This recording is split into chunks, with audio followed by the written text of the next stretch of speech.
Good morning, everyone. My name is Cynthia Mestanza. I'm the Environmental Health and Safety and Social Affairs Manager at Euromines, the European Mining Association. And on this occasion, I will be the moderator. I'm delighted to present our Green Week partner event on mining contribution to the circular economy. And at the same time, an honor to have a prestigious panel of speakers. Today, we are joined by Martin Hojsík, from President from the European Parliament.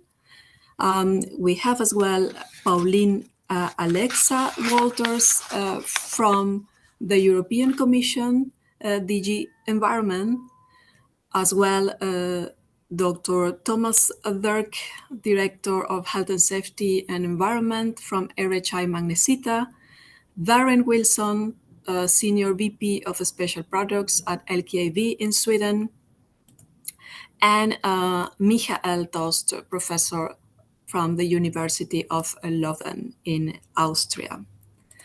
For the welcoming remarks, I will give the floor to Rolf QV, Director General of Euromines.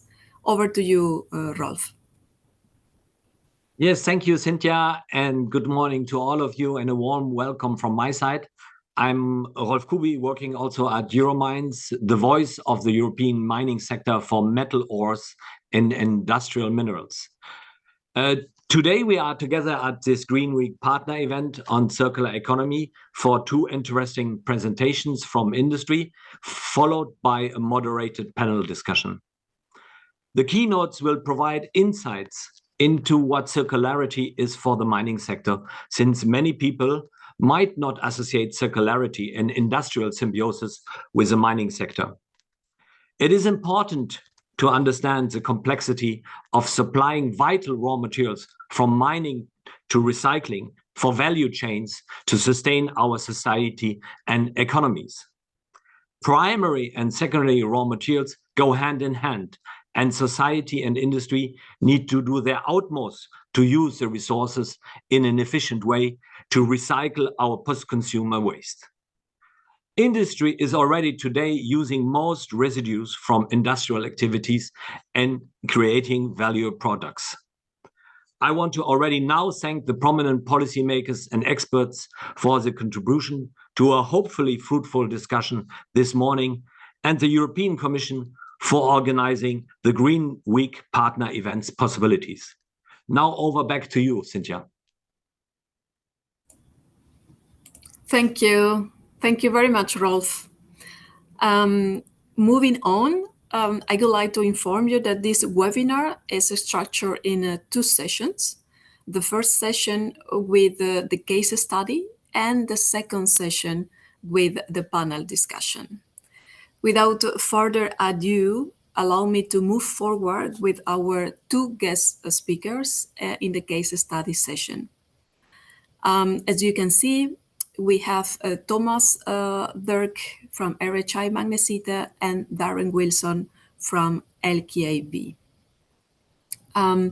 This case study will showcase tangible, practical implementations of circular economy within the raw materials industry, and as well touch upon some innovation technologies driving progress in this essential area.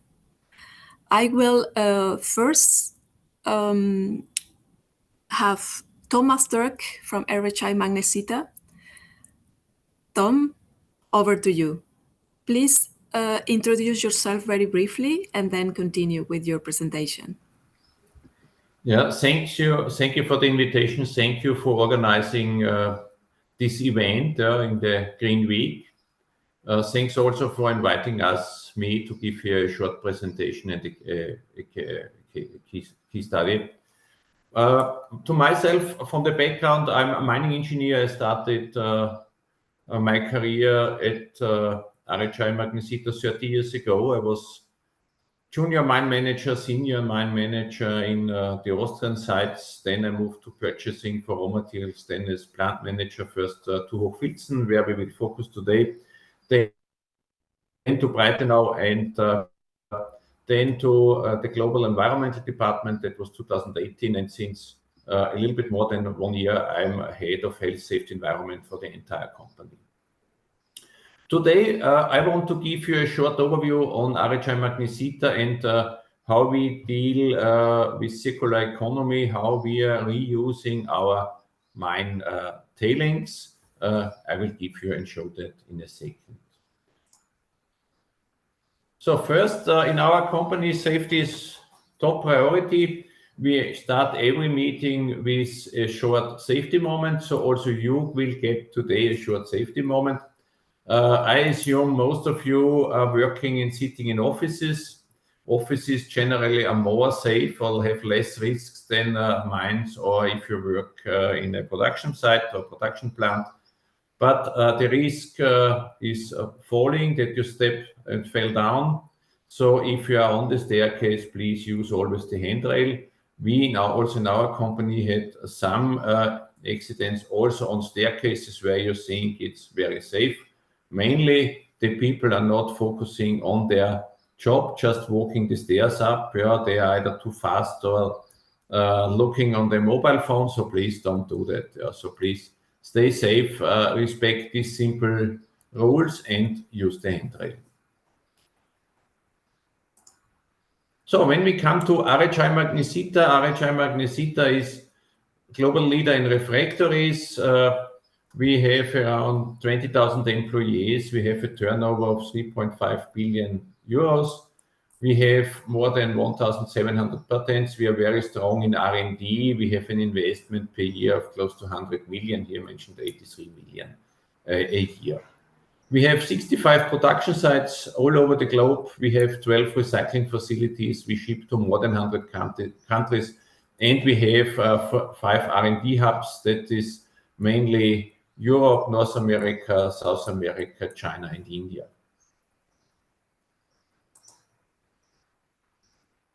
So where is it used? What are we going to do? Yeah, it is used wherever you're facing hot temperatures, and hot temperatures for us meaning more than 1,200 degrees Celsius. So in a normal household, you don't find our products because it's too cold.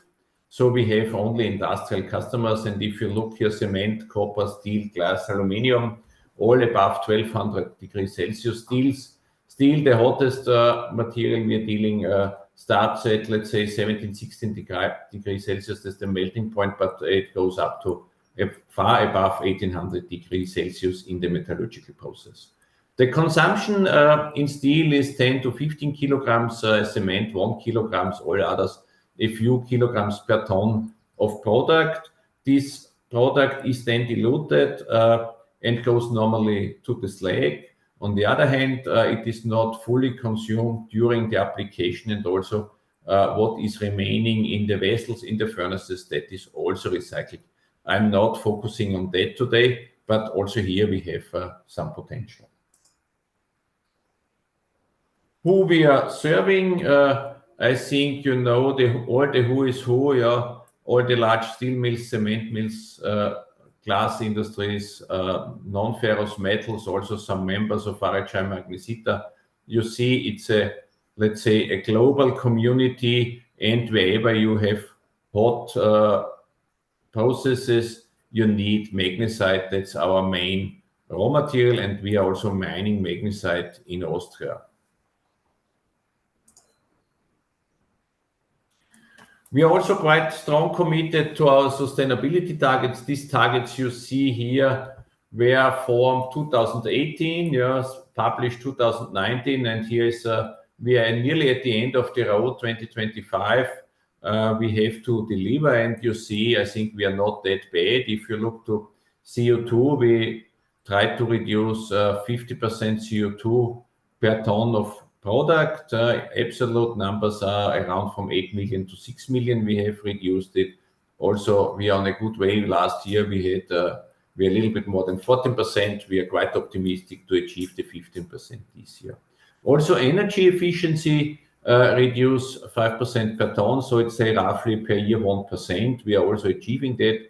We are also externally auditing that at ISO 50,000 with the on basis of ISO 50001 CO2 emissions. They are also globally checked on all scope 1, 2, and 3. Recycling, here the target is 15%. We have already achieved it. We will further increase it. NOx and SOx emissions reduced by 30%.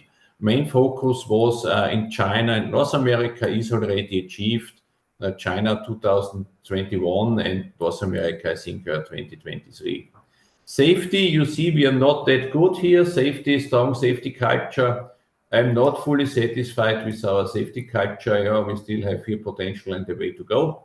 Diversity, more women in senior roles. We are close to the target to have 33% of women in senior leaderships.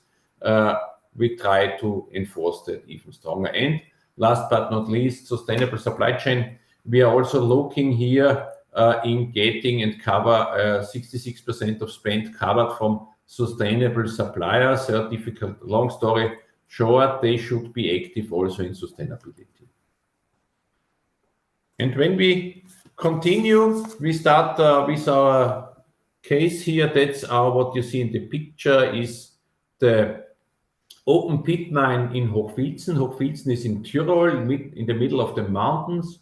And what you see in the center of the mine is our open pit mine. Let's say yellow and white particles are parts of the mine are magnesite and dolomite.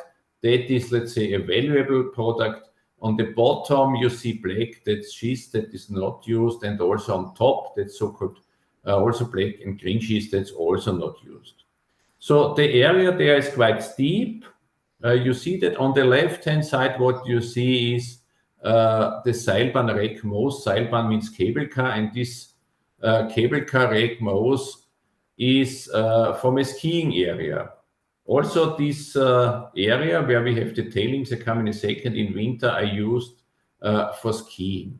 Then we have the tailings here called as Halde with Fritz Alm. Halde, you know, Fritz Alm, there you find the cows in summer. There we damp our material. I come to that later, and you have it left side and right-hand side on the mine. On the right-hand side, you have the so-called Schmerlhalde and Schmerlhalde West. And what you see in the bottom right, cable car, second cable car number 2, Materialseilbahn 2, that is transporting the magnesite and the dolomite to the plant. It ends on the other mountain. There we have underground facilities. And then if you have a cable car 2, you also have a cable car 1, and this cable car 1 has around the length of 5 kilometers and delivers the material then to the plant. So that's the overview. What are we doing there? And the question is, now we have these tailings up there. We also have flotation tailings in the plant. We come to that later. How to use it, what to make with it. And in the past, we used the magnesite. All other material was dumped. And luckily, also our people that run the mines that was opened here in the 70s said always we have to separate these different products and qualities, because maybe in the past and in the future we will use it, and at the moment we are using them. So what we have for use cases here, on one hand, recycling of tailings. The flotation tailings are used as a raw material for the dead-burnt magnesia production right now. Also the tailings from the mine Weissenstein are partly used for the DBM production. And we have an increased use of mine tailings for the DBM production over time. DBM, dead-burnt magnesia, it's the main product for the refractories, chemical magnesium oxide, melting temperature 2800 degrees Celsius. So that's it, where the refractoriness is coming from.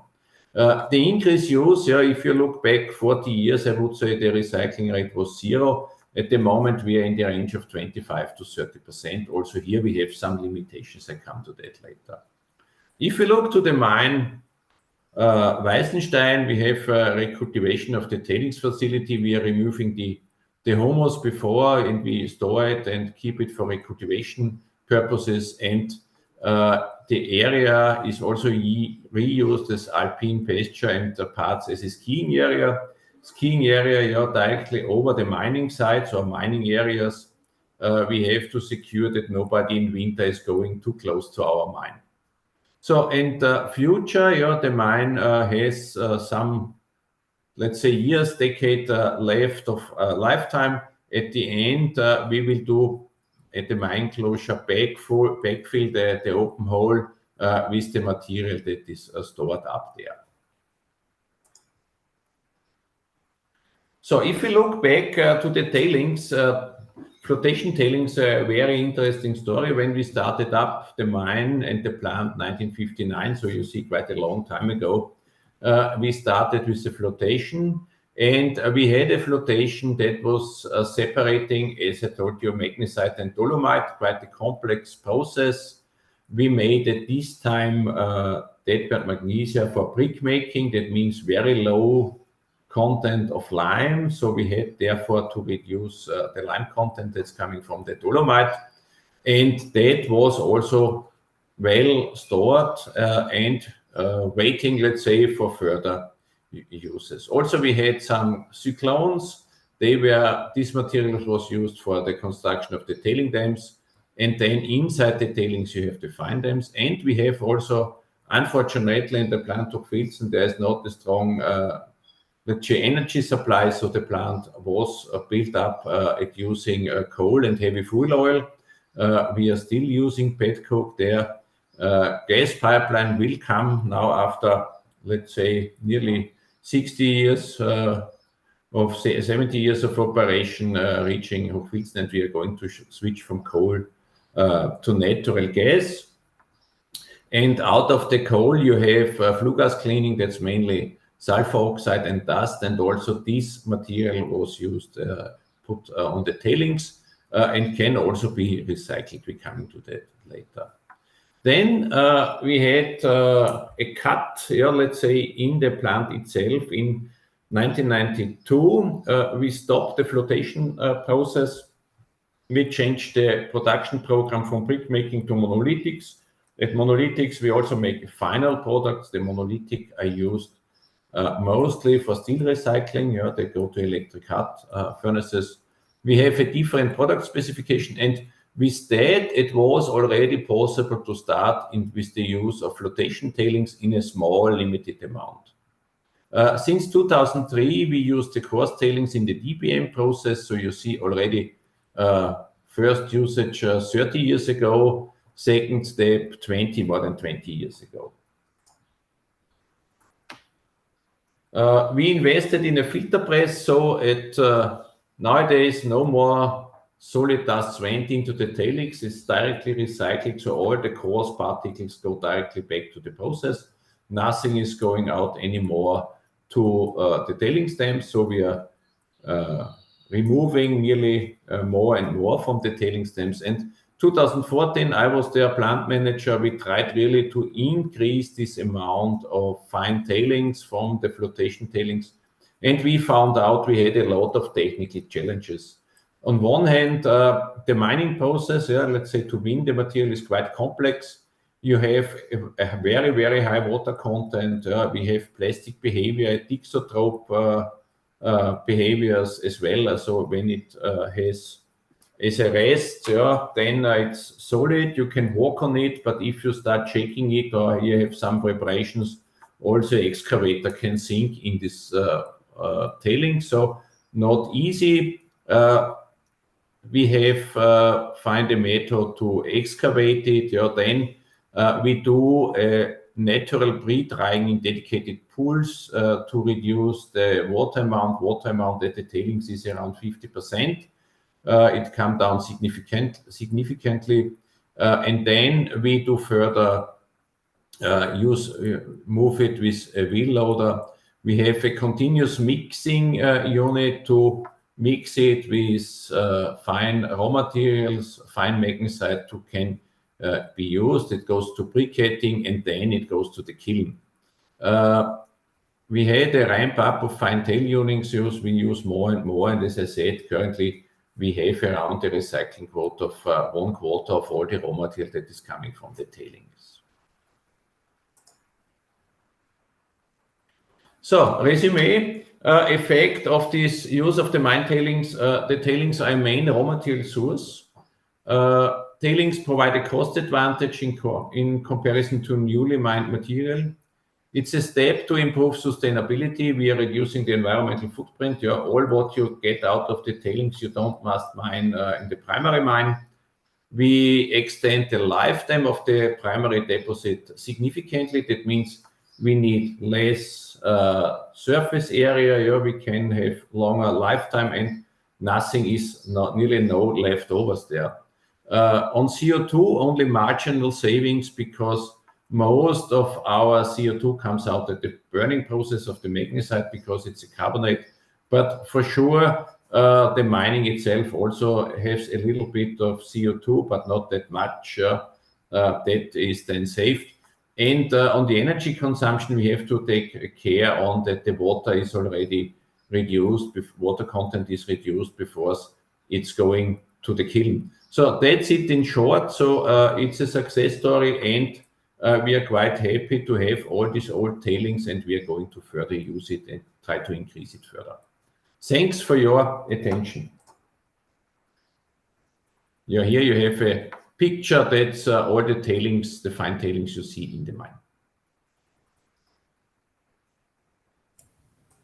Thank you very much, Tom, for your comprehensive presentation.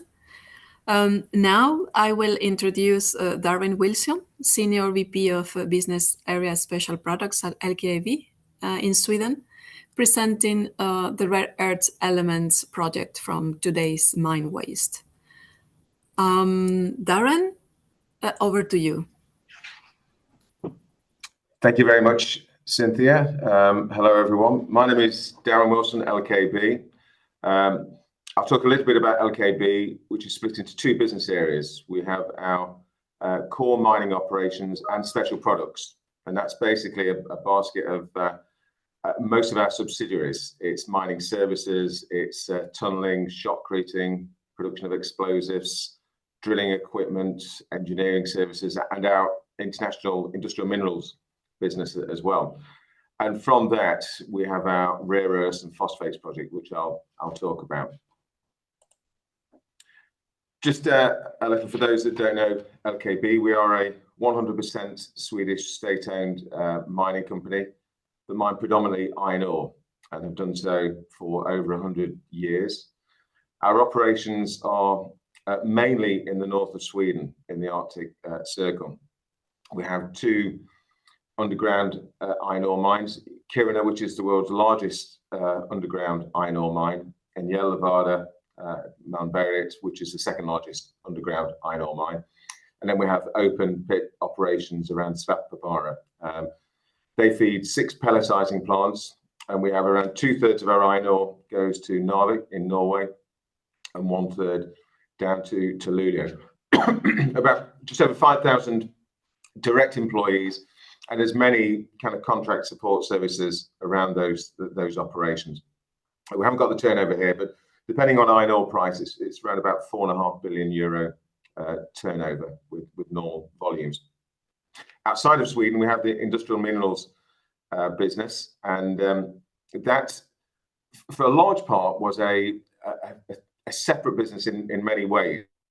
Part of it was selling iron ore into non-steel applications, but increasingly now we're aligning it to how we extract maximum value from our mining operations.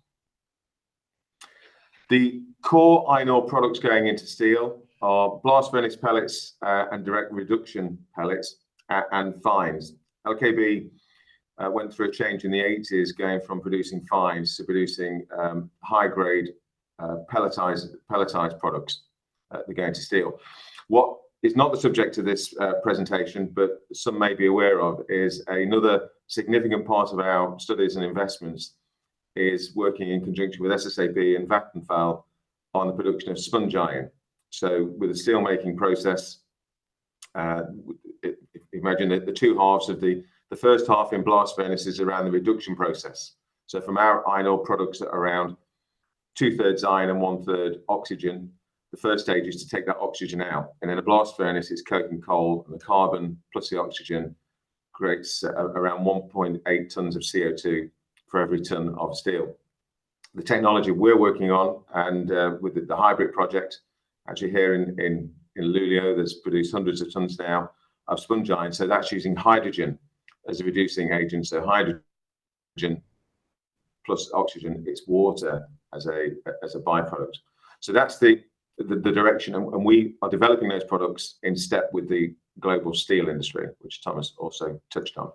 The thing really to talk about today, though, is if we look at a kind of simple overview of, so forgive me, I'm clicking not in time with the slides there. If we look at our overall business model, we are, and probably always will be, predominantly an iron ore mining company into steel production. What we are increasingly doing is developing iron ore products as byproducts that go into non-steel applications, such as water treatment, heavy density concrete into radiation shielding, pipe coating, all sorts of civil engineering applications. And so that's how you, I guess the principle that is a challenge for all mining companies. If you mine 100 tons out of the ground, how do you convert as much of that as possible into products, which is financially viable, but also in terms of how you extract maximum value.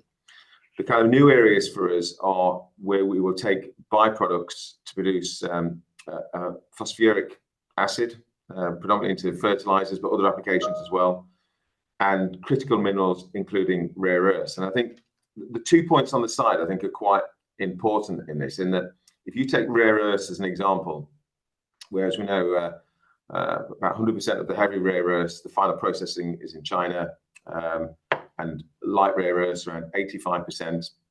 And this is about how Europe develops a capability to reduce the dependence. I mean, there'll be continued need to trade globally on these things. But when you're setting up, if you are mining just for rare earths, and at the moment the price of neodymium, praseodymium is quite low, that's the numbers just don't stack up to actually build a new mine with all of the challenges around permitry, setting up the infrastructure, all of the overhead costs to mine something that may be challenging in terms of the variable price. If you have a core operation, which for us is iron ore, where we have the mines, we have the processes, and we're looking at this as byproducts, you then can look at those investments on an incremental cost basis. So I think that's an important point there. But then there's also the cash contribution that comes from mining products. And for us, the same as, say, probably all mining companies, the deeper you go, the more you have to innovate to remain competitive. So if we use the same methods, and this is a side profile of the mining Kiruna, where we use sub-level caving, which is developed over time. If we use the same methods to go deeper, we're just adding cash costs. And you get to a point where you may have resources reserves, but they're not economically accessible because the cost has gone up. So it's then around what areas can we look at to extract costs, forgive me. And there's changing the mining method, which we constantly do. There's automation, there's developing our drilling methodologies to get greater yields from each of the blast rounds, improving reliability, a whole host of technology. But a key one is also how do we extract value from byproducts. So if we generate $10 a ton worth of byproducts, that's the same as a $10 a ton cost reduction.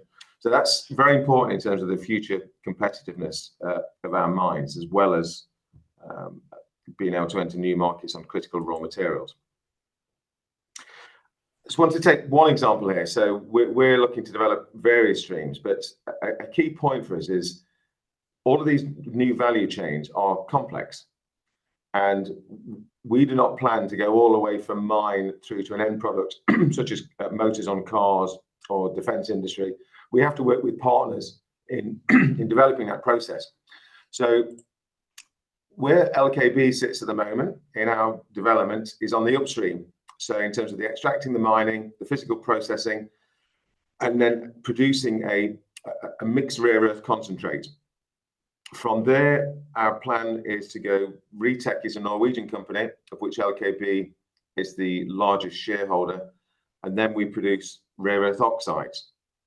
because that is not the end of the rare earth story. Before you get to end products, the next stage is to turn that into a metal, to metallize it, then to turn it into an alloy, and then to turn it into magnets, and then to turn it into a final product. So the challenge that we have across Europe is one company isn't going to do all of that. It's how do we connect the technologies and the partners to do all of those things. And I think it would be a stretch for us to go from a mining company into essentially a chemical company and producing rare earth concentrates and rare earth oxides. It's then how we connect with other companies further down the value chain. So a little more detail now on the actual project itself and the location. So I showed we have the Kiruna mine, where we generate the most byproducts, but that's low in phosphate and rare earth concentrates. I'll come on at the end to the Peyeyi deposit, which is adjacent to our mine in Kiruna, which will be developed in the future.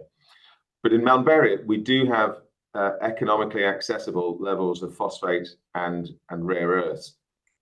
So the first part of the plan is to build an apatite concentration plant in Malmberget, and that will take both dry byproducts into the process, but also wet slurry that comes from our beneficiation process. So we do mainly magnetic separation to take the magnetite out, and then the tailings that would go to the pond, they will be diverted through the apatite plant, and by volume about 10% of that will be turned into an apatite concentrate.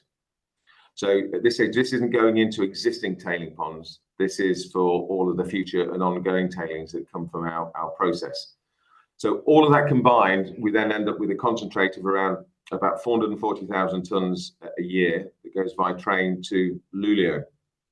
And here we plan to build an industrial park, which is quite a very large-scale investment, of which the real complex part is around the hydrometallurgical process, where we will produce sulfuric acid that is used in that leaching process, and it's a circular process, and we end up with phosphoric acid, mixed rare earth concentrate, and it's a byproduct of the acid neutralization gypsum, which the challenge there is making gypsum of a quality to be able to make wallboard out of. And the interesting part there is that the gypsum industry has had many decades of kind of going more from mining gypsum to using synthetic gypsum from byproducts from coal-fired power stations that are closing. So although we can mine gypsum to achieve lower board weights, the higher purity synthetic gypsum is advantageous. The challenge is making sure that we have a gypsum that doesn't have the impurities that cause problems in making wallboard. I highlight that one there because I think that's an example of where you have to be focused on the end product that we're selling to. If we don't make a gypsum that is of a good enough grade to make wallboard, that could become a landfill issue, which could kill the project. So we need to have certainty that we can actually produce products to the right specification, and it's economically viable as a standalone business. So for that, we've concentrated a lot on scalability, and this is just really talking where we are now. The project really started for us around 2018, when we started looking into this in more detail. We've had to do a lot of work in the mine in understanding our deposits, because for all of our historic core sampling, we're mainly looking at Fe content and phosphate content, because that can have that has an impact on steel manufacture. We haven't been sampling for rare earths, so there's lots of work that's been done really in studying our ore bodies and understanding the concentration levels, then testing the process at lab scale. I think most people know the adage that rare earths are actually not that rare, and they're found all over the place in different concentration levels. But liberating the rare earths from different ore bodies has different levels of complexity. In Malmberget, it's a chlorapatite. So again, that has different complexities in terms of the chemistry and the processing of how we extract that. And we recognize quite early on that scalability is an important factor. You know, there are things that we we heat up at lab scale that we will need to cool down at demonstration and full investment scale. So it's understanding that, is everything scalable in a linear fashion, or do some things act differently? And this is so important to ensure that we have a process at the end that works reliably. Last October, we approved 800 million SEK, so around 70 million euros, to build a demonstration plant here in Luleå, which is under construction now. It's going well, it's on time, on budget, and scheduled to finish in Q4 next year. What we an important point here is that this isn't a scale up of the lab. This is a scale down of the industrial process, and calculated at a size that we felt was representative of a full investment, a full scale investment. Then we will go through a series of campaigns. So we have a smaller plant that has been adapted in Malmberget, where we'll produce small scale apatite concentrate. Then we'll run campaigns in Luleå between 35 and 40 tons of apatite to refine the process. And we have now a clear design of experiments in terms of how that process will happen. We think that may be between 4 and 8 campaigns to refine the process. And at that point, we will look to achieve a number of milestones to then review potentially going forward for the full investment decision. So first of all, we want to achieve TRL 7 on the process for extraction of all of the materials. We have to have the permits in place for Malmberget, and it's an extension, and that will be in place. That's being worked on now before then. But also the industrial park in Luleå. The business case has to still stack up, and then all of the completion of the PFS for the mine reserves in Malmberget, in terms of when we're mining out iron ore, we have to take the iron ore and the block planning in a sequence for mine stability, not in terms of selectively extracting where there's more phosphate or rare earths. So we have to be very clear on our block planning in coming years, because we're going to be building another haulage level on the phosphate level, on the rare earth levels, and that all comes together. So when all of those kind of milestones that I described there, if we are green and good to go, we would then potentially 27, 28 be looking at pre-engineering for full-scale investment. So I think we felt that given that this is it's new, very new, certainly for us in Europe, it's new in terms of extracting rare earths from chlorapatite. So we're taking a kind of cautious, incremental approach to develop the technology and capability.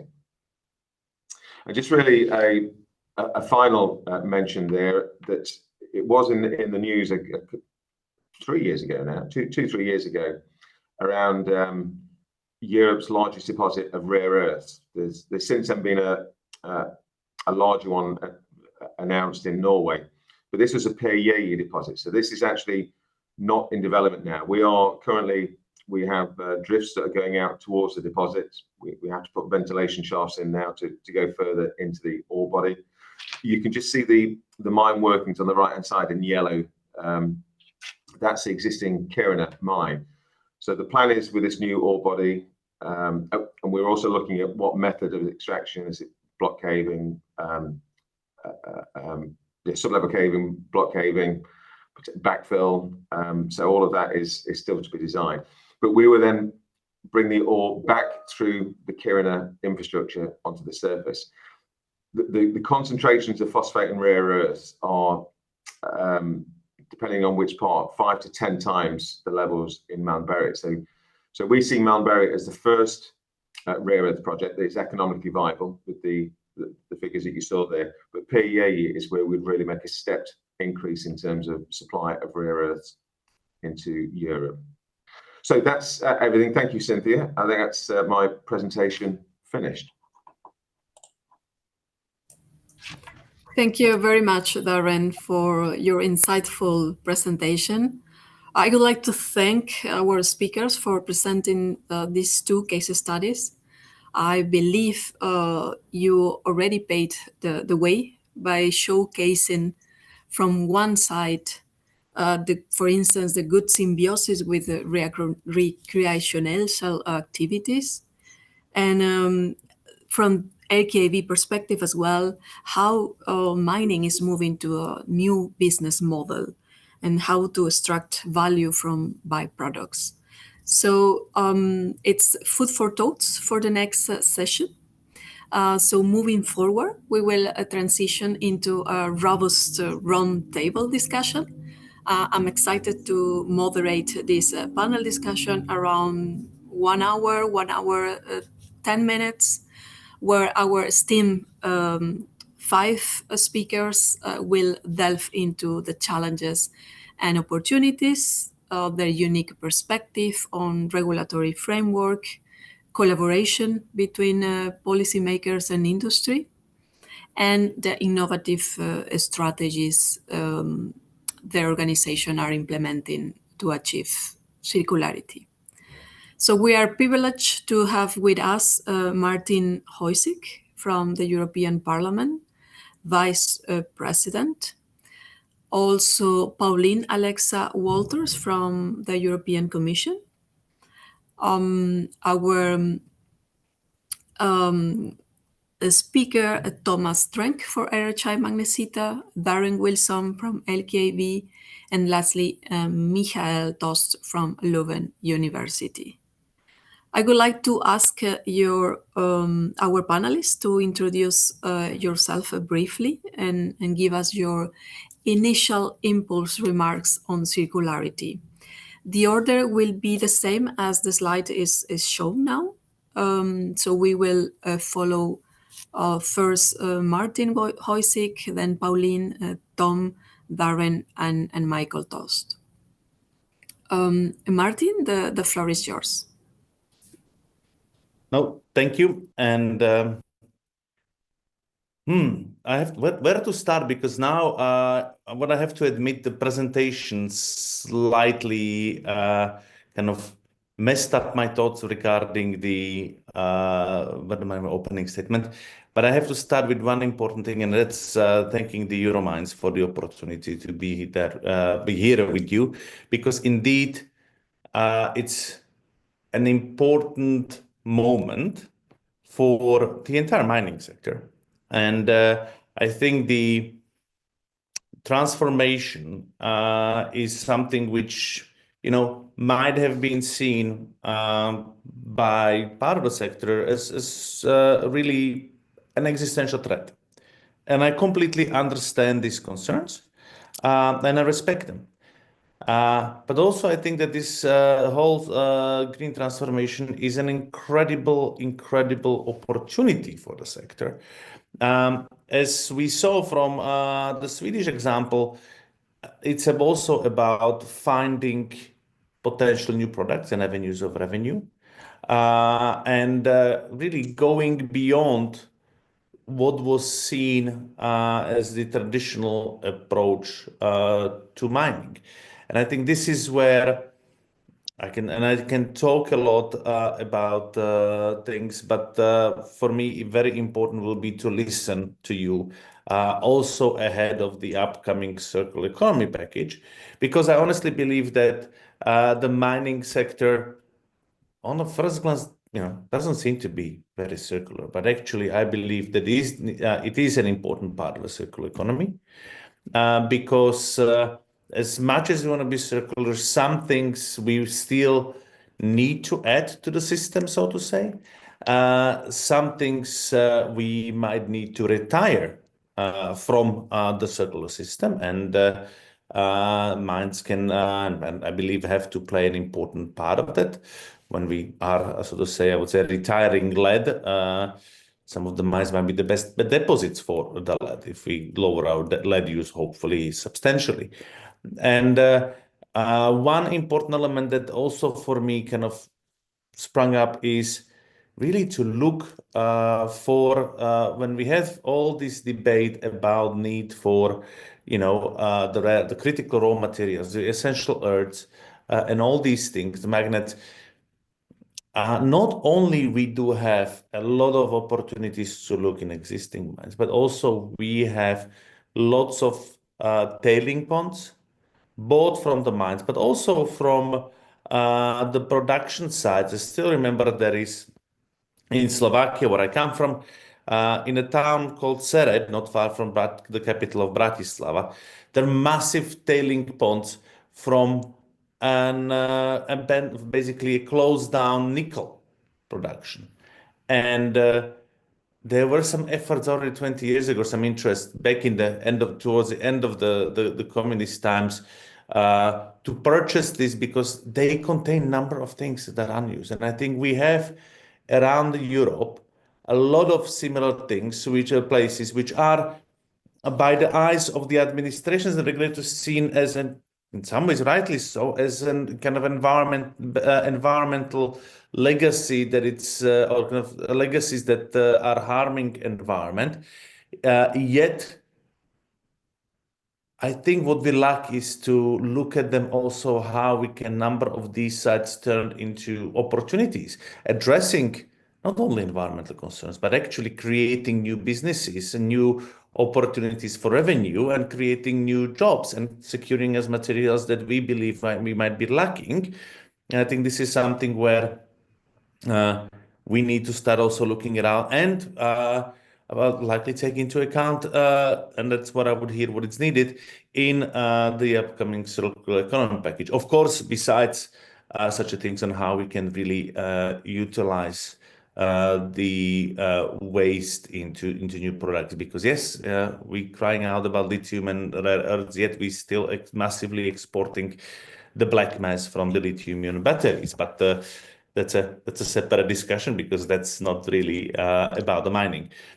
So for me, it's going to be really interesting to hear from a lot of you, and also, of course, to hear from the Commission about what is coming up and how we can see the mining's role within the transformation to the circular economy as such within Europe, because yes, it's going to be essential for the future. Thank you. Thank you very much, Martin, for your first reaction. I will ask then Pauline with your first remarks as well. Thank you. Yes, hello everyone. So yeah, thank you, Cynthia. Thank you to Euromines for organizing this event. I would also like to thank the two presenters for the case study. So thanks, Thomas and Darren. That was really insightful. And I think it also, the overall topic, it highlights really, as Martin also said, we are at a crucial point or at a very important point of time. So it's very much appreciated that you organized this workshop. A word to my person. My name is Pauline-Alexa Wolters. I work as a policy officer for the European Commission in DG Environment, and there in the unit Circular Economy from Waste to Resources. And I work specifically on the file of Directive 2006/21, which is the Extractive Waste Directive, among others. Also batteries, Martin, as you just mentioned. So black mass, we just adopted the list of waste, which prohibits export to non-OECD countries of black mass and lithium. But so yeah, to this workshop, it's really a welcome opportunity for us to enter into an exchange here with the industry and to really hear also about challenges and chances. So again, also in the presentations we just had, I think that was highlighted quite clearly that there are challenges, but also really chances in circularity in mining. And and also to listen to potential needs for policy actions for circularity in mining. And as also mentioned before, we have the Circular Economy Act announced, and I'm happy to talk about this a bit more further on. Maybe to say, so I'm really focusing on the policy side here probably in this discussion, to say we are aware that there is a strong need for harmonized rules and also for legal certainty for the mining sector, and that predictability is needed for the next decades to come with the new challenges. So to ensure that the sector can really also contribute to the green transition in an efficient and sound way. So, I mean, we're all aware, and it is clear that CRMs are indispensable for the EU economy, and that one major pillar here to contribute to a sustainable value chain for CRMs is that we promote an EU-wide circular CRM economy. And it means that we need to utilize the full potential, especially of what we already have in the EU. And for mining, it might not be so much the post-consumer aspect, but here it is really what we already have in the ground, which is our secondary raw materials in the form of mining waste and tailings.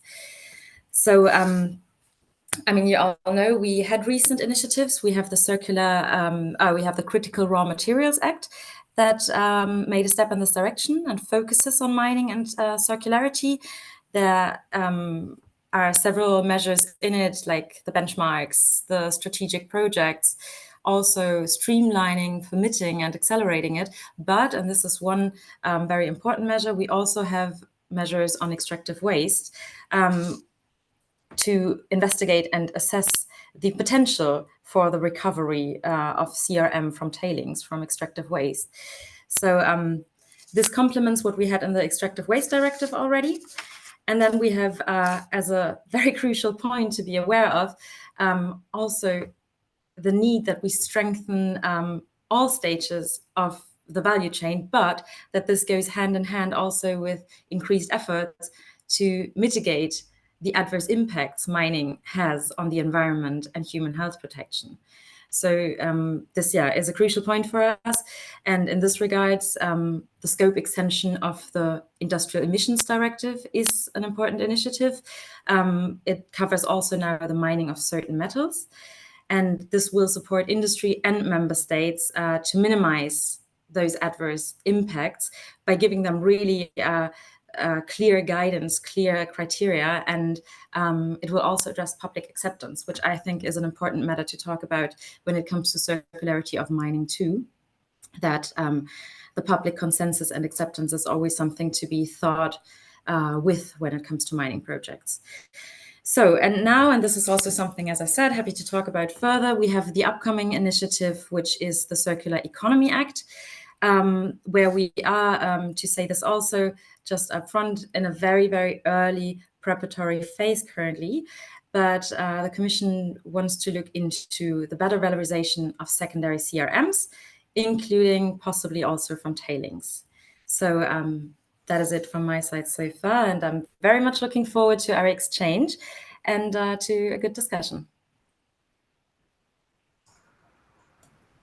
Thank you very much, Pauline. You already touched upon some of my questions. Thank you for that. And then I will give again the floor to Thomas Dirk, to give us your first reaction. Some reactions. Thanks to Martin for his points, and also to Pauline. I will cover that a little bit. Circularity need and the need to add something new to the system. For that, you need primary or secondary mining. Where is it going? That on one hand, the material, the good news, is not lost. So if you mine magnesite and make refractories out of it, then they remain somewhere on Earth. They are not sent to the moon. It's a question of how intelligent we are and how the legislation is that we really can use it also after usage. Mostly of our material ends in the slag, and in some countries this slag can be used easily and very cheap and intelligent, for example, as construction material, but not allowed everywhere. We can discuss, is it EU policy or national legislation, etc. But here I think there is a large potential to think in this direction. If I look to Austria and to our mines here, we have an underground mine in Styria and Breitenau. We use their backfill, that the mountains above us are not collapsing, and it took us, I would say 15-20 years to get a license that we can use this slag out of steel mills and backfill. And to environmental concerns, the chemical composition of this slag is similar to the natural backfill material we had already. So here I think that there is potential. On the other hand, if you look to that, if you have then backfill material or construction material, there is some need for new material. That that without primary mining, you cannot overcome all these hurdles. So there is something new, some new materials needed. When we look then to the topic of waste, recycle waste, use it, what I want to mention here, here a lot of technology and mindset and thinking is needed that you make out of the waste a product. Luckily in our company, here I'm based in Goes in Leoben, on one hand close to the University of Leoben, and we have our own R&D center. I mentioned it before, we spent a lot of money there. We have here around 300 people working in our R&D facility, and that is needed to develop such things. So it is not coming out of the blue, and I have showed you it took us years to develop this process, and also to develop a product that was before waste, and we can now sell globally for steel recycling. That was a way of, I would say, more than 10 years. So it is not easy, and a lot of efforts, money, etc. is needed. But, and that's also one point for us, and that's the last point, talk about money. Money is not coming from the central bank, it's coming out of economy, and that you have a successful economy, you must make profit. And here I'm at the waste, and if we compare primary and secondary mining, the secondary mining is cheaper for us than the primary mining, because blasting, etc. is not needed. All others is similar. You need an excavator. Also, you have to reclaim it afterwards, but that's not that cost-driven, cost intensive. But mainly, if you have it already mined, it is there, and you can make something out of it. It is less environmental impact, and we increase profitability. So it's a win-win situation for everyone.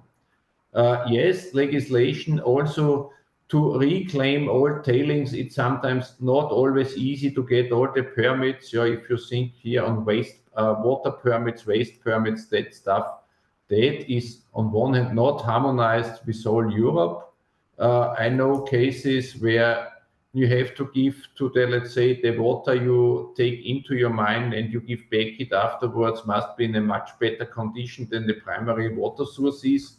So that is hindering a lot of the sector. Luckily in Austria we don't have these troubles here, but really that makes things extremely difficult. I know several cases on that where that's really stopping projects. So here I think we have to think on, and then I would say, you can always say that is done by the member states, but if the member states are blocking everything, then I must say we need a stronger EU union.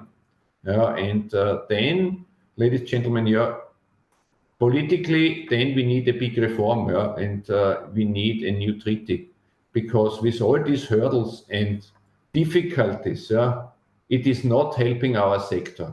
And it doesn't help if we blame the EU Commission or if I blame the Parliament or someone. I don't want to blame anybody.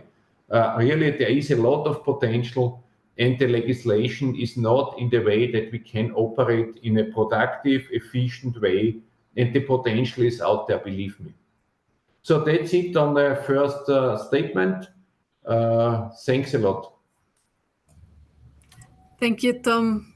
You have tackled a bunch of topics in this session. Thank you for that. And then I give the floor to Darren Wilson for his first reactions as well.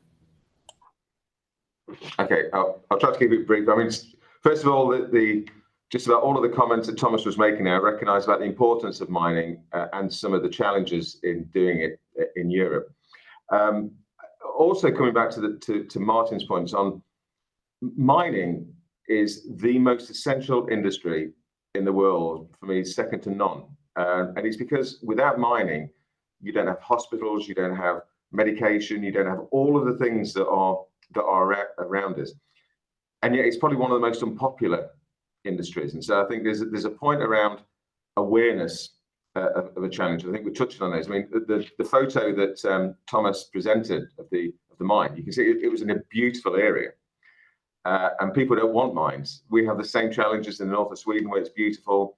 And if we found the most amazing deposit of some rare critical raw material on the outskirts of Brussels, London, Paris, there would be huge uproar if it was wanting to be a mine there. So I think that is a challenge in terms of perception of mining. And we've had 40 or so years of globalization where the West has actively encouraged lots of manufacturing, but also the extraction of raw materials to other parts of the world that have embraced that.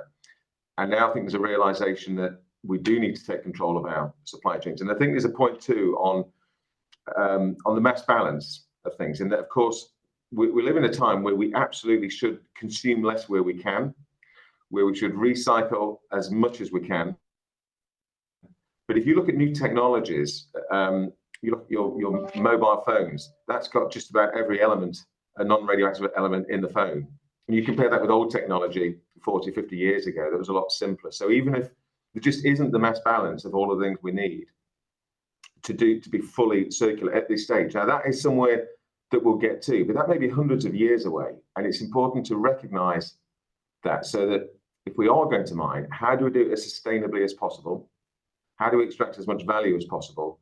And I would argue that there's far more chance of us doing it in the most sustainable way possible, with the challenges within Europe of doing it in a way that is respectful to the environment, to local communities, and where that is. So I think my kind of reflection on what I've heard there is just around how we have the support in recognizing the value of mining, and the support in what does that practically mean in terms of making it happen with some of the challenges that Thomas described.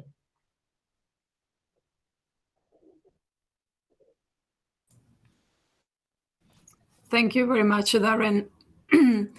And finally, we have Michael Tost. Please introduce briefly yourself, and then we welcome your first. Thank you very much, Cynthia. Good morning, ladies and gentlemen. I guess it's quite hard always sort of to be the last in this, but by way of introduction, I want to build on what Darren just said. I consider myself, or my job title is Professor for Sustainable Mining Technology. And when I introduce myself, I usually do that as I'm the professor of an oxymoron, meaning that sustainable mining technology does not exist yet. And in the context of what Darren just said, I think I'm doing my best to actually change that. And one thing we've done in just the last couple of years is an EU project called SUMEX, where our university was the coordinator. SUMEX stands for Sustainable Management of the Extractive Industries. And what we did there was that we looked at a framework of what sustainability in mining actually means in the European context. And we did that in the form of a forward-looking roadmap, because you just cannot switch it on from one moment to the other, but we put it in the context of the Green Deal, that by 2050, when we want to be carbon neutral, mining has also become sustainable. And as part of that, the circular economy plays a large role. And that goes from better use of mineralization. And Darren gave that example with LKAB, where what used to be considered as impurities, particularly iron ore phosphates, now becomes something that is seen as valuable in the future. So we make a better use of that mineralization. We also need to transfer the mining processes themselves. What Pauline said before was we need to reduce the environmental impact. So electrification will play and is already playing a strong role in that, as just one example. But also, I think we need to make underground mining more competitive. That is something that we are working on, and finding better ways on how to mine underground. And again, coming back, Darren, you mentioned that you can't change the underground method. You actually can and could, and you hold the patent for a different underground mining method when it comes to Kiruna, specifically going into further depths. But the third part that we also looked into in the SUMEX project was sort of what we kind of quote unquote put as waste-free mining. And this is what Thomas was also presenting as an example today, that we have to find solutions for the waste rock and the tailings so that they can also become input sources, not just sort of within our business models, but in a broader circular economy in other product streams as well. So I think the industry is already on a path towards those changes, towards that transformation that Martin mentioned, sort of the bigger Green Deal and the transformations needed for that as well. But I also want to again emphasize what my previous speakers, particularly the two from the industry, already said, that we will still need primary mining as part of a circular economy for the foreseeable future as well, and that for qualitative reasons and that for quantitative reasons as well. And I guess we will go back into those aspects and what I mean with that maybe a little bit later when we go into sort of the rounds of questions and discussions. And with that, I stop my initial input as well. Thank you very much, Michael, and thank you everyone for your first thoughts. We heard that mining is facing their momentum. Now we are becoming more crucial for achieve the green transition. We heard from Martin that it's crucial to find new byproducts, recovery of waste. We heard as well that we need to change as well our mindset to consume less and recycle more. Good remark that we still need primary raw materials, and the secondary raw materials will complement what the primary materials will provide to the world. As well, that we need to strengthen the value chain. We have seen from LKAB how this partnership with the value chain it's relevant to meet our goals. As well, synergies with academia, as Tom mentioned, it takes time. It's not overnight. And the work, the collaborative work with different stakeholders, it's important as well. So thank you for your first thoughts. I could go with specific questions to all of you. We will follow the same order. So I will first start with Martin Hojsík. And I would like to ask you, Martin, how do you envisage the new Circular Economy Act in relation to mining? What are your expectations of the file? And perhaps give us some hints on if the Parliament already started working on this new Circular Economy Act. What is the state of play from the Parliament side? Thank you. Thank you. And, I'm a politician. I'm not going to answer your question straight ahead because I have to react first on some of the other things. And I have to also say something which I forgot. Actually, Thomas, I have to admit, I was skiing last winter. I realized now, only seeing the picture, I was skiing next to your mine this winter. So on the slope, and I was like, hey, what is this here?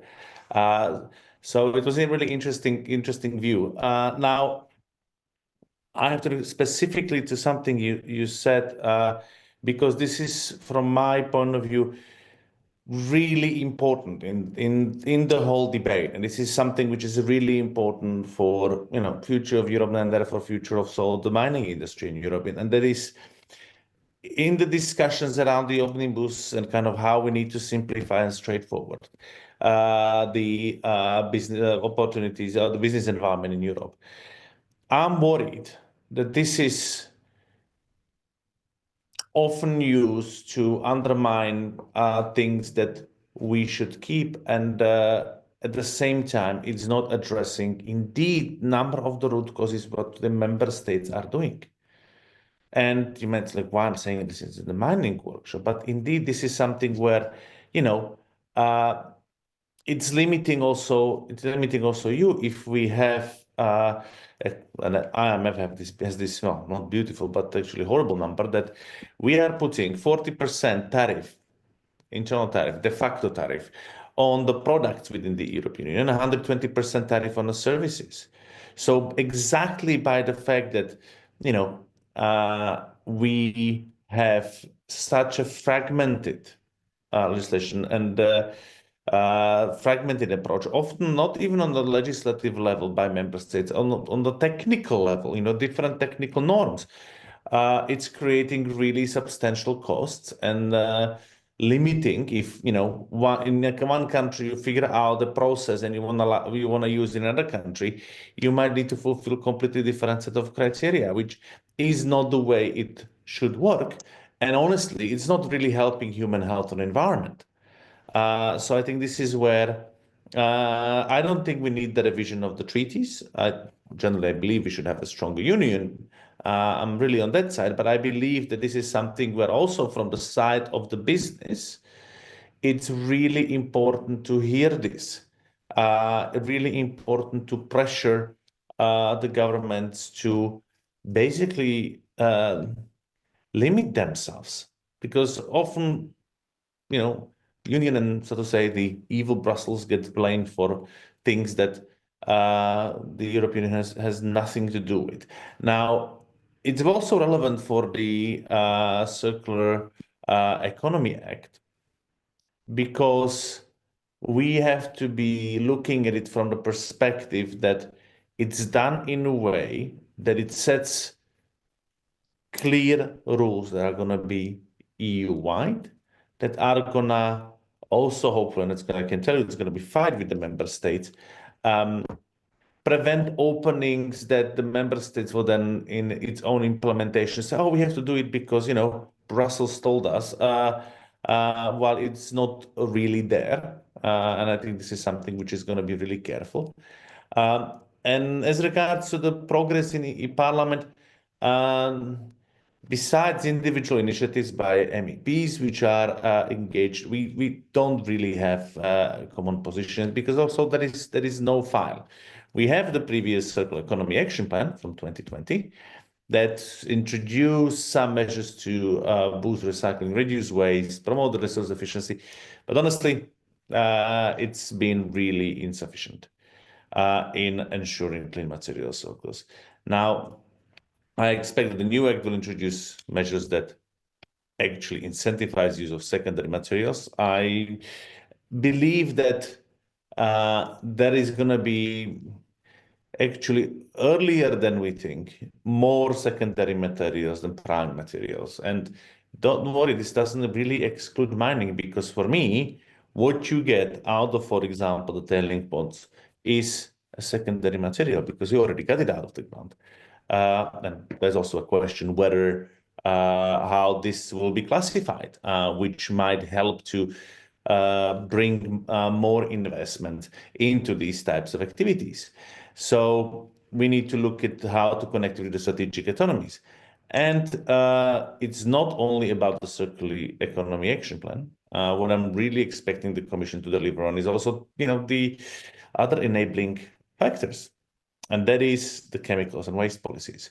So what we need is really to look at how we get rid of the hazardous chemicals from the circular economy, because otherwise it's, you know, people will not be buying recycled products full of toxic chemicals, but also how we will enable and improve the end of waste criteria, because these are something that it's at the moment hindering, and that, you know, might be also applied to working with tailing ponds, because they are classified as waste, and suddenly you want to turn them in a resource, and you know there are lots of obstacles, sadly, in the legislation for that.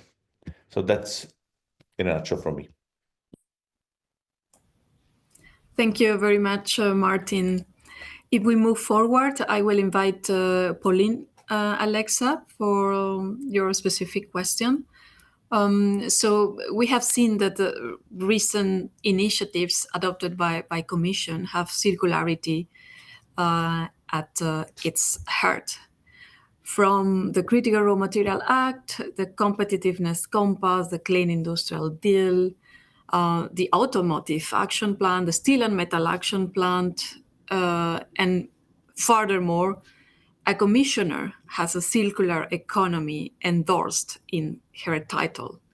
So what will the Circular Economy Act include on mining from your perspective? And in terms of process, what comes before the release of the Circular Economy Act at the end, expected at the end of 26?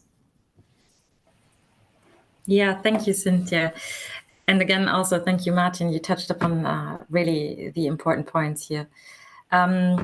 Maybe in terms of the Circular Economy Act, so it is, as I said before, it's really, really early days. We are in a preparatory phase, which is also why in the Parliament there is probably not yet too big of a debate around it, because just it is not sure what measures will be included.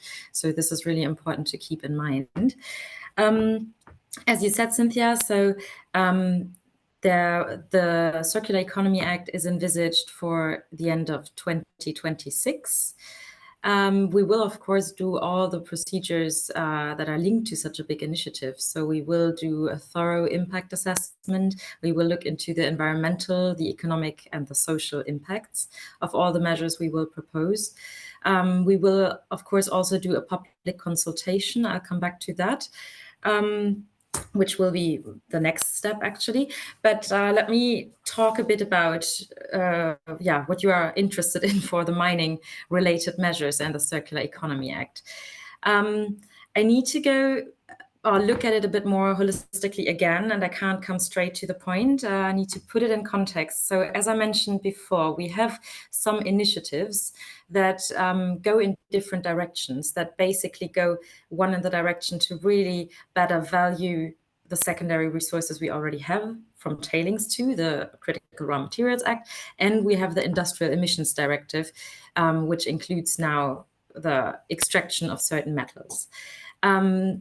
Those are two different goals, maybe. And for us, the overall aim is, and we have the Extractive Waste Directive, which focuses on safety aspects mostly, and which is really the directive we have had for mining related activities so far. So even going one step back further, and also what we heard before. So the environmental, or let me say it like this. I mean, we so far we did not have really mining-specific European legislation.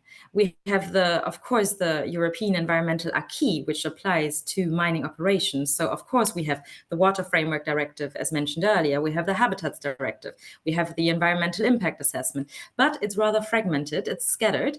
And so far, member states had their own well-established systems for mining and permitting, where they ensure compliance with all this patchwork. Now, what we have is, with the IED, this will lead to an integrated permitting framework. So, as you all know, we will have a BREF document, the Best Available Techniques reference document, with best available technique conclusions, where we where we will put all this together, where it comes together, where we can actually regulate emissions to air, to water and soil, but also can address resource use and efficiency and reuse. And this approach with the IED, which now, again, it focuses on the mining operations, not on the waste part, it will help mining companies and member states to achieve all these environmental goals that are set out under these different pieces of legislation in an integrated way. And we consider that this is important to really also already facilitate, to accelerate the clean transformation of EU industry. And we produce potential investment risks because it provides predictability.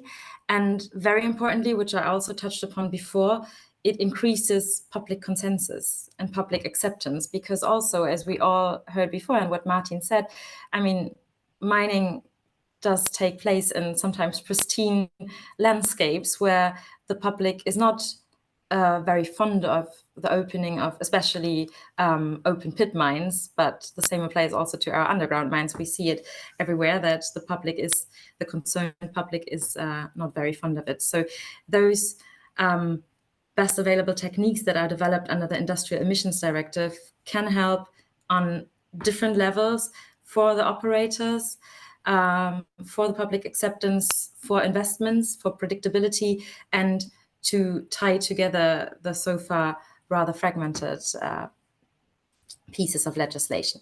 So with this in mind, I come now to what for the CEA is one of the possible measures that we envisage to look into. It is that the Extractive Waste Directive so far also has a BREF document, as you all know, from 2018, which is a genuine instrument normally of the Industrial Emissions Directive, but we do have that in the Extractive Waste Directive. And it says there that the measures that operators take should prevent or reduce adverse effects on the environment based inter alia on those best available techniques. But what the Extractive Waste Directive does not have is the whole comprehensive system around such best available techniques like the IED has it. So, for example, a revision cycle. So this will be one of the measures in the preparation of the Circular Economy Act that we want to look into, is how we can harmonize these BREF documents through a punctual amendment, that we harmonize the rules on Industrial Emissions Directive and extractive waste management under the Extractive Waste Directive. So yeah, this is one thing that we envisage and think that this can contribute to leveling the playing field and to also avoid unfair competition from, for example, member states that have lower environmental standards, and to also facilitate, if that is the case, cross-border operations, and to ensure that the same rules apply. I will go on with the other point that we want to look into, which has a bit of a different purpose, and it will be a bit shorter. So I mentioned already that the Critical Raw Materials Act complements the Extractive Waste Directive and has a staggered approach to mapping our available resources when it comes to tailings or to extractive waste.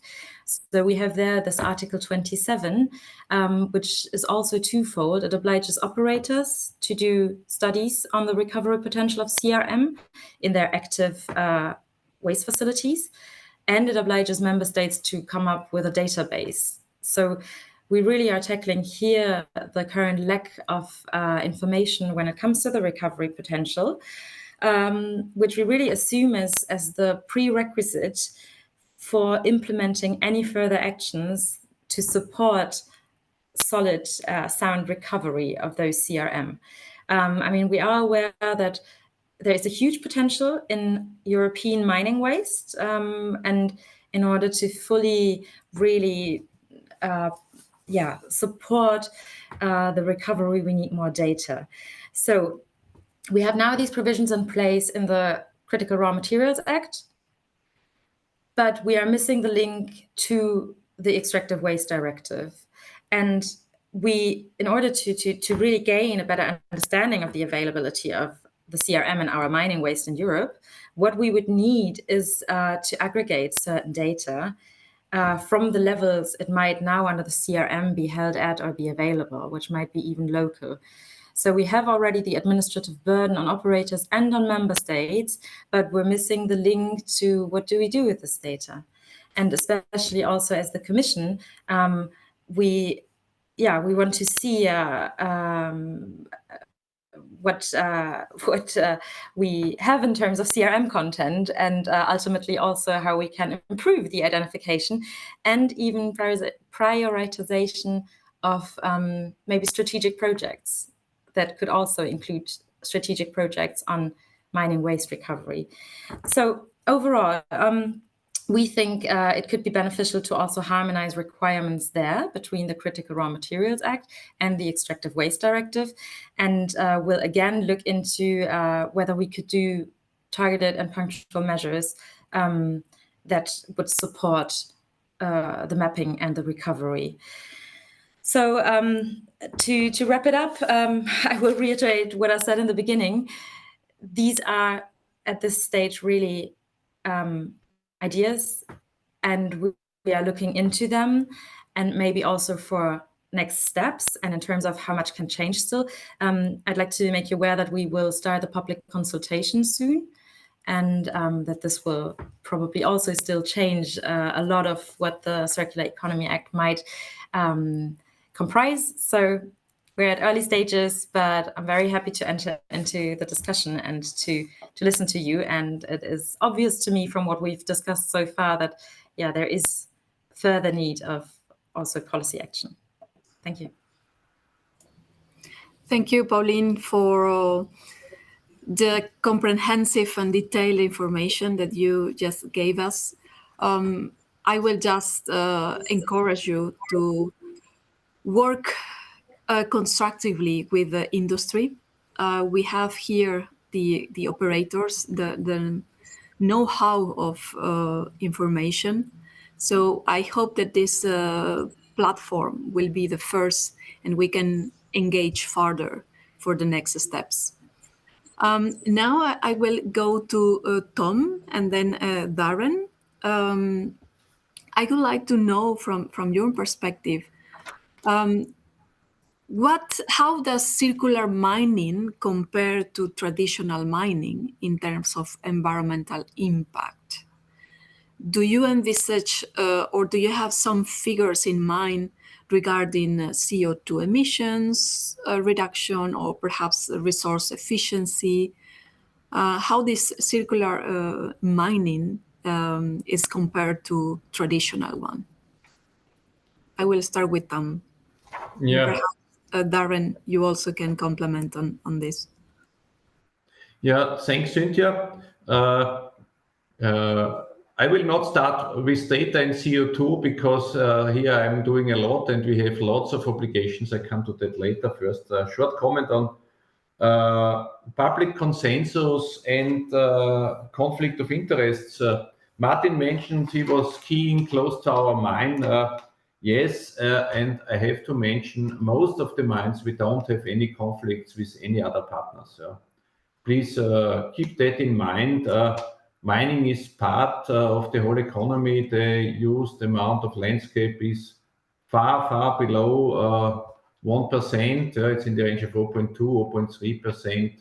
And also, if you look to LKAB in Sweden, it's underground. Here we have partly underground at open pit mines. So the impact in general on the landscape, etc., is extremely low. That's normally in the public meaning, especially in cities, by far overestimated. Coming back to the question on primary and secondary raw materials and impact, etc. Yes, I do all this CO2 reporting and CSRD reporting, and let me say to the policymakers, it's by far too much. Yeah, and we provide data and data and data that is extremely costly for us. They must also externally be verified, also extra costs. Yeah. To give you an example, to make one CO2 audit in one EU ETS plants costs us per round around 10,000 euros. And the good news, it is externally approved. And then we say, oh, there is a mistake in, also the external party has overseen it. We redo it. Last time we did it 3 times we have four plants in Austria for 3 times done. So I think here we should really come to an easier approach. Data, if you ask me on that, let's say the CO2 footprint of a ton of magnesite mined in our mines is in the range of 11 to, let's say, 20 kilograms. If you compare that with the final product we have here that has 1.8 to 2 tons of CO2. So you see the CO2 impact of the mine is extremely low. And if I compare mining primary and secondary, I would assume the impact of secondary mining is less than half of the primary mining. So here you have also a CO2 impact here that is not too much, but if you say you mine 1 million tons of material, it has altogether an impact. So that's one comment on CO2 and data. Let me a little bit come also to primary, secondary materials in, as Martin said, hazardous substances. When the refractory material is used and you break it out of the vessel, the steel vessels, it can contain sometimes hazardous stuff. And now you classify this as hazardous waste, and it's somewhere on the Balkan area or somewhere far away from our plant. I can only treat it in my plant. And it's a nightmare to ship hazardous waste under the current legislations with notifications, etc., etc. So at the moment, let's say the hazardous waste is dumped somewhere under conditions I can check. Wouldn't it be better to say we recycle it? We say also for this hazardous substance, it's end of waste, and we recycle it and make out again a safe product again that is not hazardous. Yeah, that's food for thought. So I think there is a lot of potential you can do. And as mentioned before, without the primary mining, we will run out of stuff, because with all the secondary, as Michael Toast mentioned it, the quantities needs are growing. Also, if we are be more and more efficient, these primary steps will always be needed. And one word to BREFs and further regulations. In my opinion, we have already too much of them. We are over-regulated. That is too much, is extremely difficult. And public consultations, yes, very democratic, very good. But I think this year I received minimum 30 public consultations already on my desk. Some have 50, 70 pages. It takes us a while to respond. I'm, let's say, fully democratic convinced, and we try to always answer it, but it's really a huge effort, and where is the benefit out of it?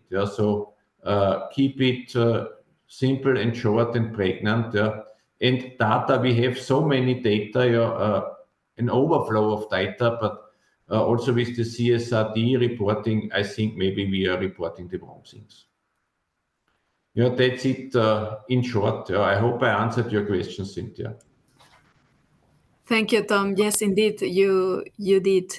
Perhaps, Darren, you would like to complement what Tom already built. Yeah, I mean, it's a very good question in terms of the impact of circular mining. And again, Thomas's comments on some of the challenges I fully support.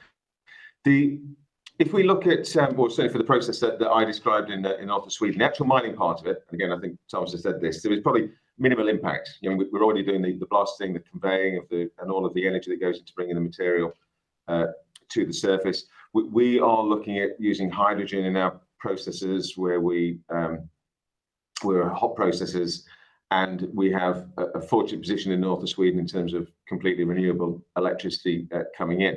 So that part of it, it's minimal. But on the processing on the surface, there will be a CO2 impact. I mean, it's a chemical process. We are producing sulfuric acid. It's an exothermic reaction, so we are looking at how we can recover heat that goes into the district heating and minimizing it. But there is an impact. And this leads to me to an important point to kind of recognize, what is it we're trying to achieve? Is it a reduction in global CO2 or just CO2 reduction in Europe? And of course, the global challenge and the climate challenge is around reducing the 51 billion tons of equivalent CO2. And if we start with the other way around, if we close a manufacturing process in Europe, whether that be a mine, a chemical plant, whatever that is, that produces 100,000 tons of CO2, and we move that to another part of the world that might not be doing it quite as efficiently, and then we'll produce products that have to go via sea back to Europe. So the net effect of that decision is to increase CO2 output, but we may feel good about ourselves in Europe because we've reduced the CO2 in Europe. So now think of the challenge of coming back in the other direction where we want to produce rare earths here. Now, because of the fact that we have renewable electricity, because of the fact that we, as European companies, are committed to having plans to reduce CO2, Thomas gave his figures there, we're the same, we're looking at all the things we're doing. We have renewable electricity, so our process will be lower. In Norway, the process I described to make the rare earth oxides, that uses a new patented design that only produces 10% of the CO2 to the solvent extraction method used in other parts of the world to make the rare earth oxide. Now that's great, but it still means more CO2 will be generated in Europe than if we didn't do it, but less globally. So I think that needs to be kind of considered if we look in absolute terms of in each member state reducing the total CO2, there's unintended consequences of just pushing the difficult stuff and pushing the CO2 production to other parts of the world. So on the point of what impact does it have, the mining part is minimal. The processing part, there is some. We're still designing the process, so I can't give an exact figure. But what we will look to be doing all of the time is how do we innovate that process and how do we do it in a more CO2 efficient way than if it was in some other part of the world. And you know, the point was reiterated again with Pauline around people don't like mines, people don't like processes, it's unpopular. But if we want to be true to having an impact on global CO2 emissions, on global environmental standards, we should take greater responsibility for the raw materials that we want to consume.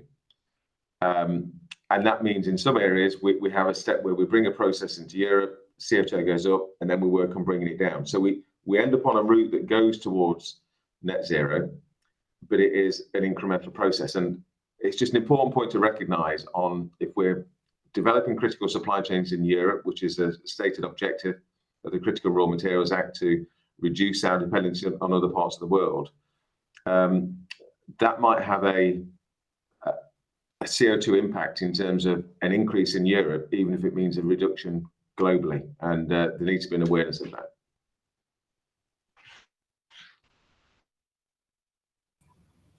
Thank you very much, Darren. And now going to Michael, I would like to know from your academia perspective, from the university side, what are the current barriers or challenges that companies are facing, or perhaps with your expertise on the specific projects that you are running now? What is the challenges for the mining sector to achieving circularity? And perhaps that now that we are in the platform with all of us, what will be your specific request to policymakers, for instance?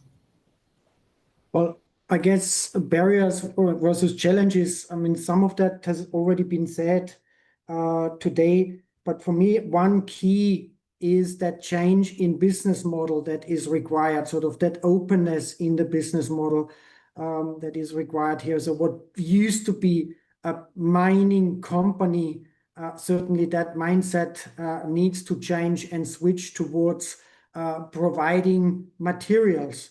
Yeah, so Darren mentioned that example before. An iron ore miner is certainly something different than providing the materials. Iron, rare earth elements, phosphates, etc. So I think that mindset and that business case and the business model first and foremost needs to change. I mean, they're not here today, but Boliden for me is very much so an example. If you have the smelters, etc., for them it doesn't really change and matter anymore whether or not it's primary copper going in or whether or not that copper comes from electronic waste and electrical waste. And I think they are the largest recycler of that type of waste here in Europe.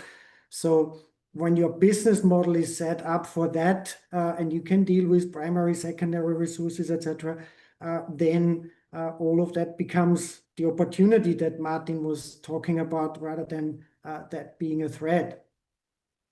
And I mentioned before, I guess also these quality requirements and the quantity requirements play a role in this. So that what Tom said before, if something is considered to be a waste and then you can't transport it anymore from one country to the other, that certainly is an issue or an aspect.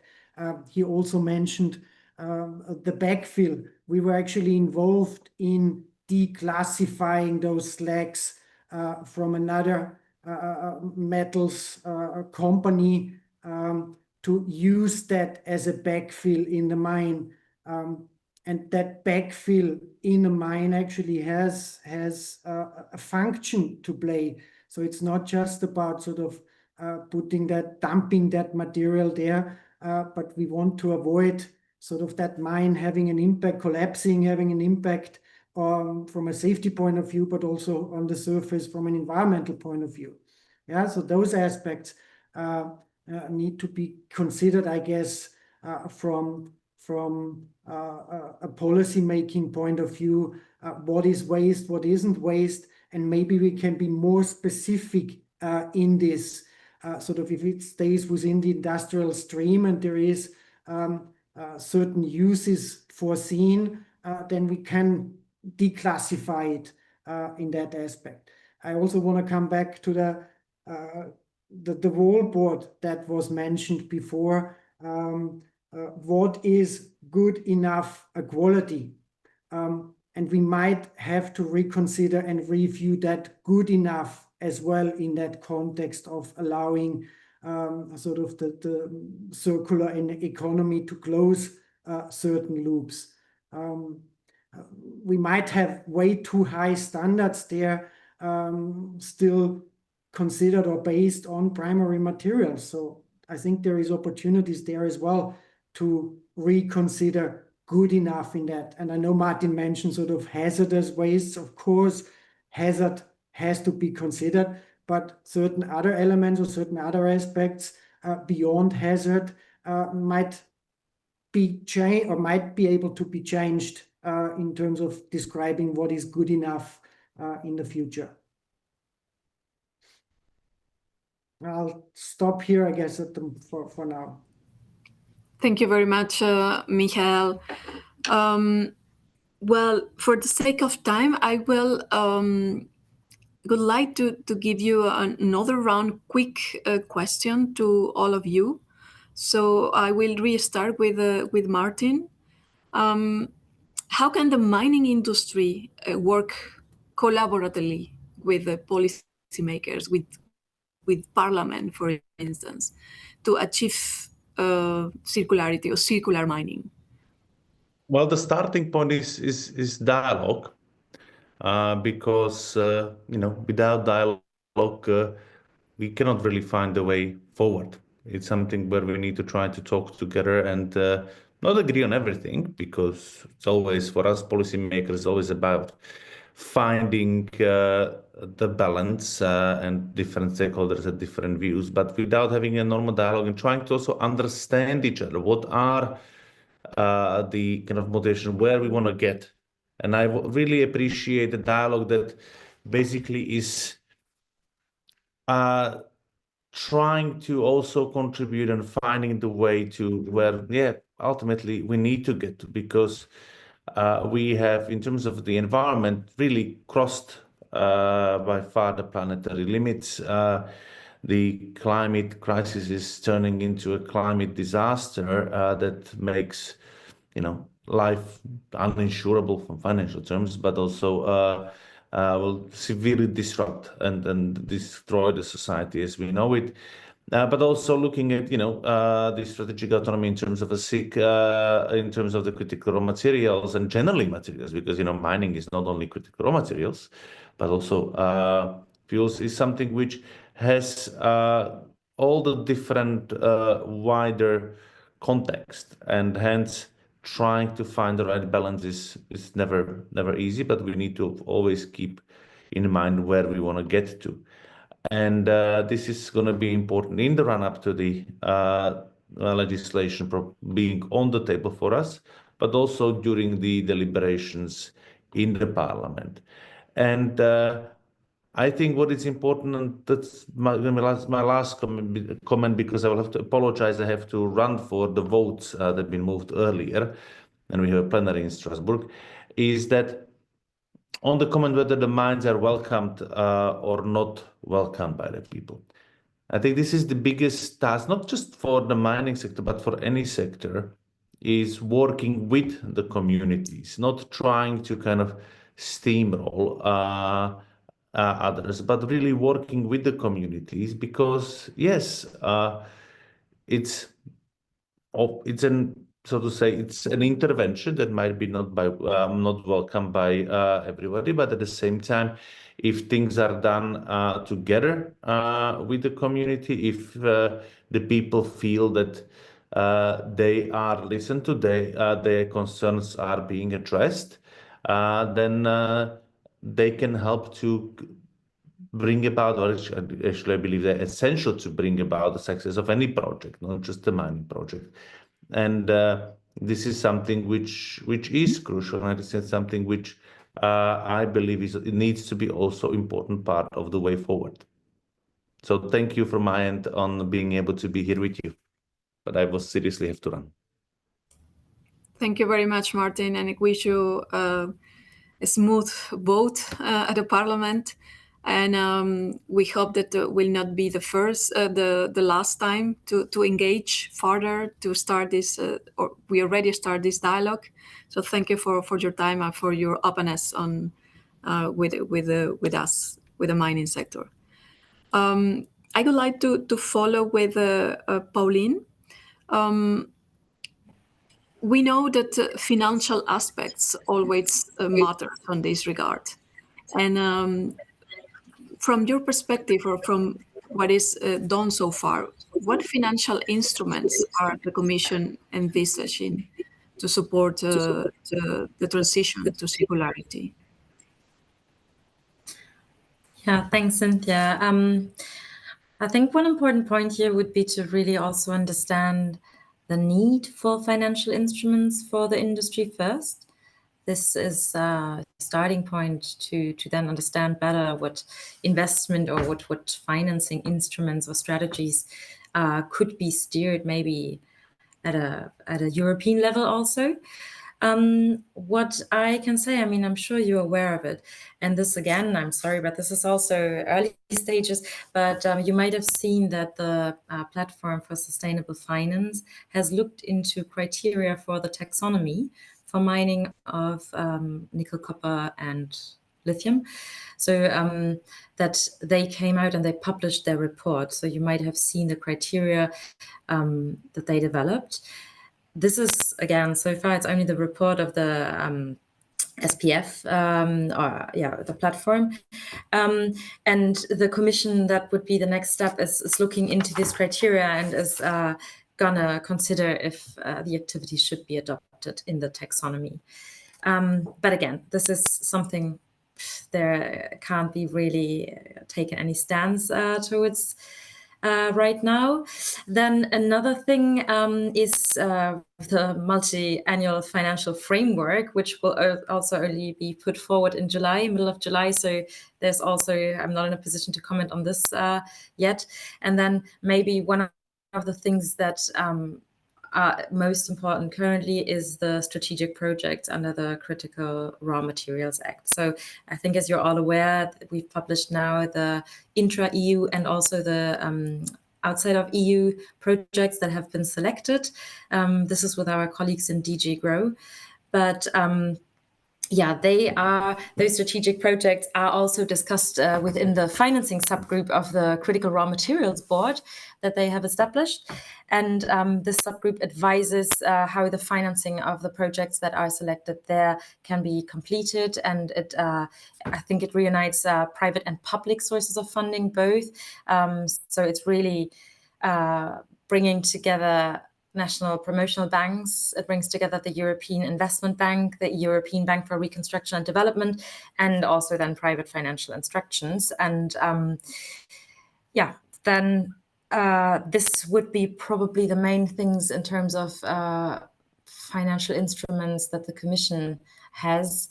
But again, it would be good or very important to really also know the scale of the need here for financing in the sector, and especially for financing of circular solutions.